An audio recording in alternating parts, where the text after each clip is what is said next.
El 1 de septiembre de 1939, Hitler invade Polonia.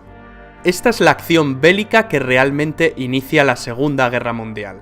La Segunda Guerra Mundial es la contienda más devastadora que la humanidad jamás ha conocido. Pero para entender cómo se llegó a este punto debemos remontarnos años atrás, por lo menos al final de la Primera Guerra Mundial. El Tratado de Versalles había puesto fin a la Gran Guerra, y la Gran Alemania había salido muy perjudicada tras perder territorio y serle impuestas desproporcionadas compensaciones que debía pagar a los vencedores. Los alemanes necesitaban de un líder que les guiara como pueblo y que les hiciese recordar tiempos pasados. Por eso surge un tipo como Hitler, un pintor frustrado que supo canalizar la rabia y los anhelos de todo un país. Si se puede decir algo bueno de un villano como Hitler, es que era un gran orador y un maestro de la propaganda. Les habló a los alemanes de la superioridad de su raza y del camino que el pueblo debía seguir para engrandecer la nación. Hitler, a golpe de discurso, se erigió en el líder del Partido Obrero Alemán, transformándolo en el Partido Nacional Socialista Alemán, de ideas nacionalistas, supremacistas, racistas y un fuerte componente antisemita y antimarxista. En 1923, Hitler acabó en la cárcel tras un fallido golpe de Estado. En su encierro aprovechó para escribir el Mein Kampf, Mi lucha, libro desquiciado de escasa calidad literaria que acabaría siendo el evangelio del nazismo. Tras su encierro, Hitler volvió a la palestra política y acabaría ganando en 1932 unas elecciones con mayoría simple para alzarse como canciller de los alemanes al año siguiente. Nace el Tercer Reich, el tercer gran imperio alemán, en una coyuntura de crisis económica a nivel mundial. Rápidamente, bajo una apariencia de legalidad, Hitler establece un régimen totalitario liquidando las instituciones democráticas de la República de Weimar, mediante una ley habilitante. Se arresta a los diputados del Partido Comunista de Alemania y se los confina en campos de concentración. La persecución de los judíos por parte del nazismo se convierte en una política activa. El Führer hizo caso omiso de las obligaciones que para Alemania señalaba el Tratado de Versalles, creando un fuerte estado militar, con tímidas protestas de Francia e Inglaterra. En el año 1938 empezó a poner en práctica su política de expansión territorial, incorporando a Austria entre sus dominios. Ese mismo año, Hitler amenazó con desencadenar una guerra europea, a menos que los Sudetes, una zona fronteriza de Checoslovaquia con una mayoría de etnia alemana, fueran cedidos a Alemania. Para resolver el asunto se sentaron a hablar en Múnich alemanes, franceses, ingleses e italianos. A los checoslovacos ni les invitaron. El primer ministro británico Chamberlain y su homólogo francés, en un acto de tibieza y cobardía, ceden con tal de que la sangre no llegue al río. Mal calculado. Al año siguiente, Hitler incumple su palabra y ocupa el resto de Checoslovaquia. Churchill criticó duramente a Chamberlain con la frase: «Hemos preferido el deshonor a la guerra, tendremos el deshonor y también la guerra». Y así fue. Para construir un gran imperio, los planes de Hitler pasaban por la anexión de Polonia. Polonia era un país surgido del Tratado de Versalles. Sus tierras antes habían pertenecido a Alemania, a Austria y a Rusia. A los polacos se les había concedido una franja de tierra para que el país tuviese una salida al mar Báltico a través del corredor de Danzig, partiendo Alemania en dos. Agosto de 1939.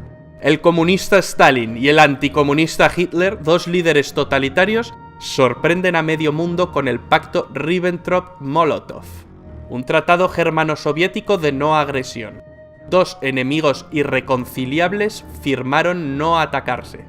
9 días después del pacto, Hitler invade la parte occidental de Polonia y 3 semanas después, los soviéticos se encontraban invadiendo la parte oriental. La invasión de Polonia hizo que por fin Inglaterra y Francia le declararan la guerra a Alemania. Alemania se tomó una pausa para reagrupar filas, mientras británicos y franceses se mantuvieron a la defensiva. Los periodistas llamaron a este periodo la Guerra de Broma. Los ingleses mandaron tropas a Francia para frenar a los alemanes, la Fuerza Expedicionaria Británica. Las tropas francesas e inglesas se parapetaron tras la línea Maginot, una línea defensiva construida tras la Primera Guerra Mundial que los franceses creían inexpugnable. Durante este periodo de calma, la Unión Soviética atacó Finlandia. No fue un paseo, ni mucho menos. Los soviéticos sufrieron innumerables bajas. Finalmente, las fuerzas soviéticas no cumplieron su objetivo principal, el de conquistar Finlandia. Solo lograron conquistar algunos territorios fronterizos. Hitler pensó que el Ejército Rojo era un ejército débil formado por infrahombres. El Führer, muy crecido por sus avances anexionistas y ante la pasividad de buena parte de los líderes europeos, mueve ficha constantemente. Ocupa Dinamarca y Noruega. Los alemanes finalmente acabaron con la guerra de broma en mayo de 1940, tras atacar simultáneamente Luxemburgo, Bélgica, Países Bajos y Francia. El método es el anteriormente utilizado en Polonia, la Blitzkrieg o Guerra Relámpago. Consiguieron meter sus tanques Panzer por un lugar que se pensaba impenetrable para un ejército mecanizado moderno. El bosque de las Ardenas. El ejército aliado quedaría rodeado. La batalla de Francia parecía perdida. A finales de ese mes se llevó en la ciudad de Dunkerque una dramática operación de evacuación de las tropas aliadas en territorio francés. Alemania pudo haberle asestado al ejército aliado el golpe final, pero algún tipo de milagro debió ocurrir porque Hitler dejó escapar a más de 300.000 soldados. ¿El motivo? No se sabe. Hoy en día es un debate que sigue suscitando innumerables teorías. La batalla de Francia no duró mucho más. El 22 de junio, Hitler se reunió con varios altos oficiales franceses, quienes solicitaron un armisticio. Hitler seleccionó el mismo lugar y el mismo vagón de tren donde se firmó el armisticio con Alemania en la Primera Guerra Mundial. Esta vez se invertían las tornas, y Alemania ocupa el asiento del bando vencedor.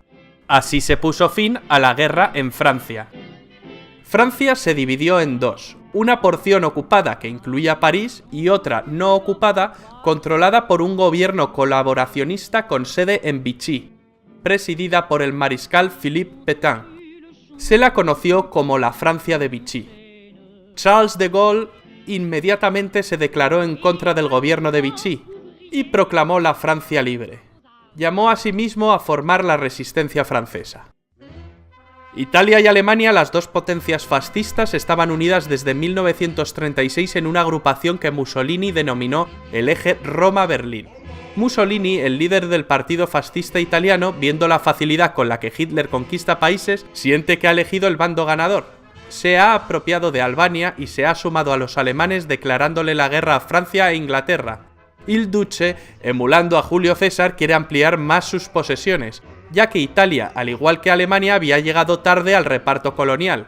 Sus planes pasan por conquistar Grecia y Egipto, pero Hitler tuvo que salir al quite para ayudar a los italianos, que más que una ayuda en la guerra suponen una carga. Los italianos no pueden con los griegos, pero llegarían refuerzos. Finalmente los alemanes invaden Grecia a través de Bulgaria. Mussolini luego atacaría las bases británicas de Egipto desde Libia. El objetivo era tomar el Canal de Suez, la puerta del imperio colonial británico. ¿Pero qué había pasado en Europa tras la derrota de Francia? ¿Qué fue de los británicos? Churchill, nuevo primer ministro tras la dimisión de Chamberlain, rechaza firmar un armisticio con Alemania. Hitler decide ir a por todas. Pero conquistar Inglaterra no será tan fácil por su condición insular. Los ingleses consiguieron defender heroicamente su isla en la Batalla de Inglaterra, una batalla que se libró sobre todo en el aire, la Luftwaffe contra la RAF. Churchill pronunciaría otra de sus grandes frases: "Nos dejó muchas. Nunca tantos debieron tanto a tan pocos". Durante más de un año Inglaterra soporta la guerra en solitario. Los nazis bombardean durante meses las ciudades más importantes de Inglaterra. Hitler cree dominar la situación y se ve como claro vencedor, pero los ingleses resisten y dan la batalla. A finales de año, Adolf Hitler se entrevistó con el general Franco en Hendaya, una localidad francesa que hace frontera con España. Hitler quería que España entrase en la guerra de parte de las potencias del eje. Al final no llegaron a un entendimiento. Franco estaba dispuesto, pero el país atravesaba una enorme crisis tras la Guerra Civil Española. España, si bien prestó apoyo logístico, optó por el papel de no beligerante.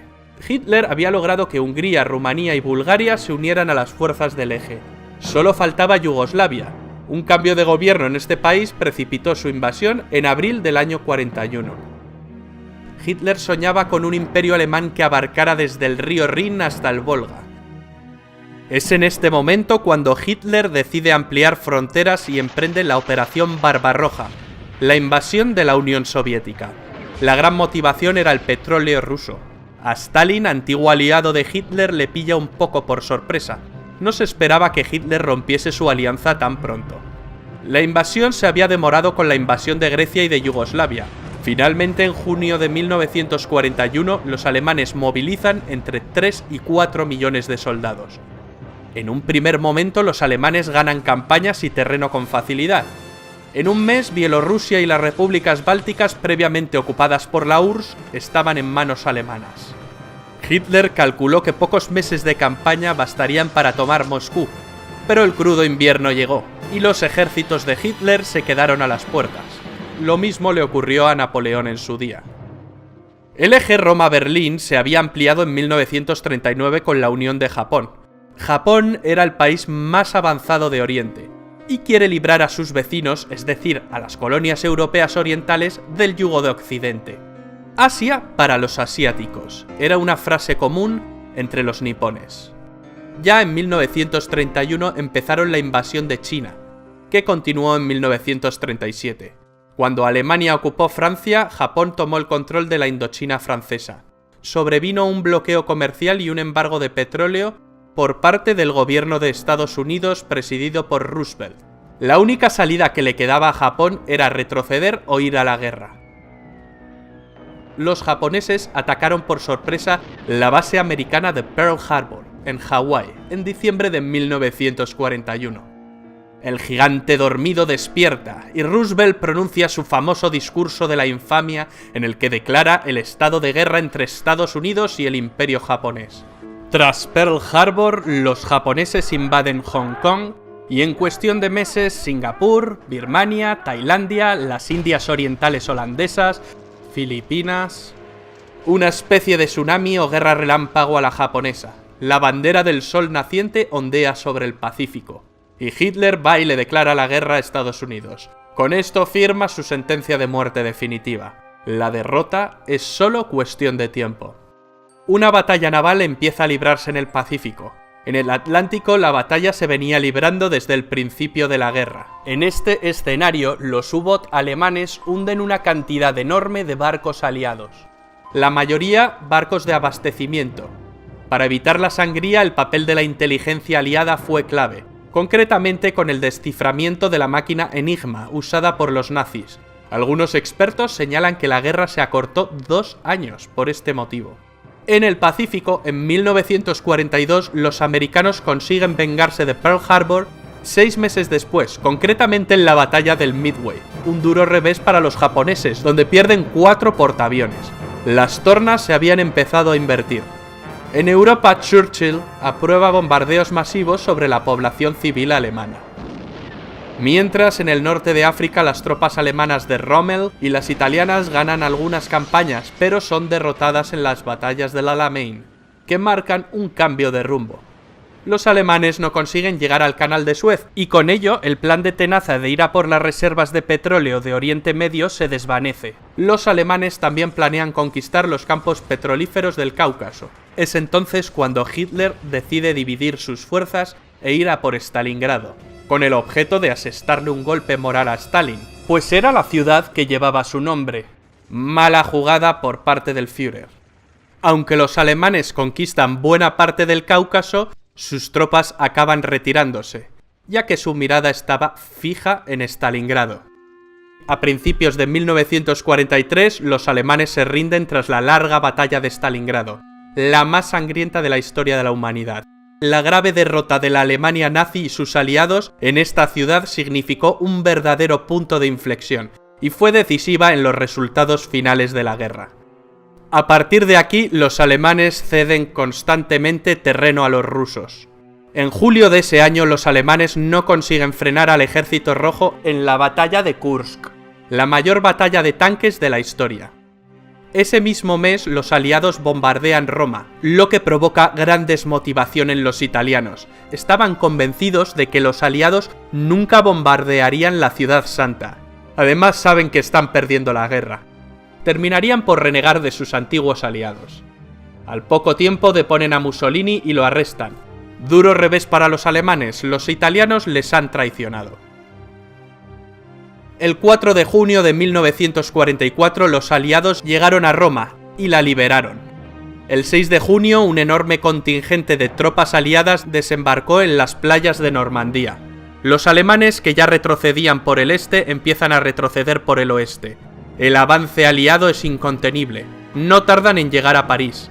Cuando los aliados cruzan la frontera germana, los alemanes lanzan una desesperada ofensiva en las Ardenas, que no surte efecto. En el Pacífico las tropas niponas se desvanecen. Las acciones de los kamikazes solo retrasan la ofensiva estadounidense. En enero de 1945, el Ejército Rojo llega al campo de concentración de Auschwitz, Polonia, y libera a miles de prisioneros. La opinión pública empieza a conocer los horrores del Holocausto judío y su verdadero alcance. Más de 6 millones de judíos fueron asesinados por el régimen nazi. En febrero los aliados realizan el bombardeo de Dresde, uno de los mayores bombardeos sobre población civil de toda la guerra, resultando destruida casi toda la ciudad.